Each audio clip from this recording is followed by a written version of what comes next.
Hello and welcome to your Week 11 recap. We are sitting back here on the Schreiber back porch, so Kenny will be your guest appearance, I guess, for the afternoon. Haven't started doing any cooking here yet, so we've got time to sit here and do this with you.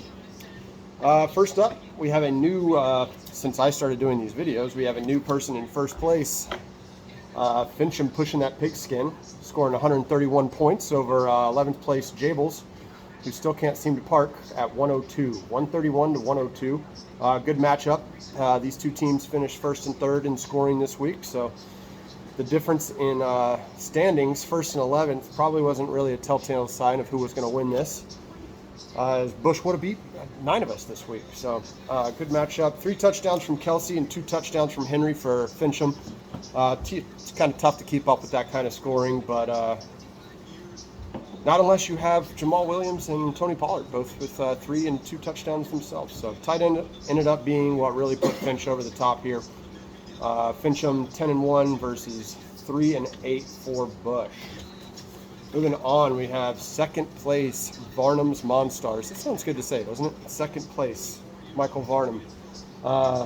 Scored 102 points versus Curtis's Joe Burrow team of 82 points, who is also in third place. They have the same records currently, but Varnum is edging him out here with the points for 1,277 to 1,102. So Curtis right on those heels.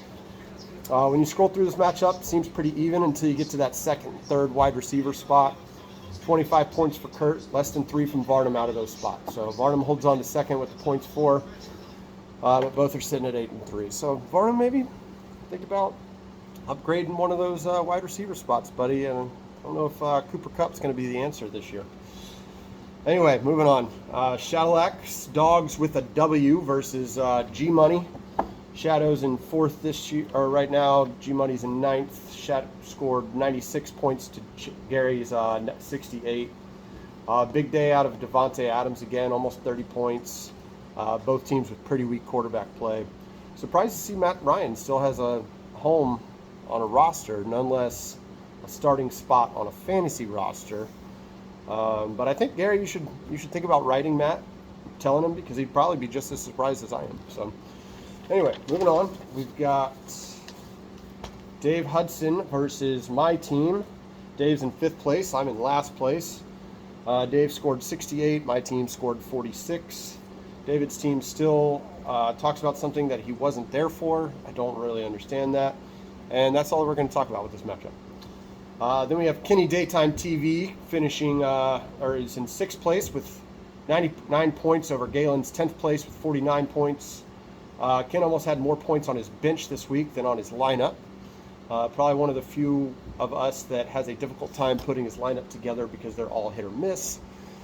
But they hit this week, mostly because Galen's played 4 guys that scored less than 3 points, which is just not going to cut it. I mean, I think 2 of them had 0, so impressive. Still beat or scored more points than me, though. That's why I'm doing this video. Moving on, lastly, we have Thomas versus the Blumpkinator. Thomas is in 8th place. 8th place versus Ian in 7th. So it's kind of the battle for the 7th spot. Both are 5 and 6. Ian with his 3rd loss in a row. Tom with his 3rd win in a row. So we could see that flipped this week. We'll see what happens. Big weeks for Kittle and David Montgomery. It seems like the every down back in Chicago now. So that's pretty much it. I think I got everybody. If I missed you, then I apologize, but it's Thanksgiving, so I'm not going to go back and redo this. Happy Thanksgiving to all of you. Don't burn down your houses. And from us to you, that's it. Actually, I already said Happy Thanksgiving. Don't say it again.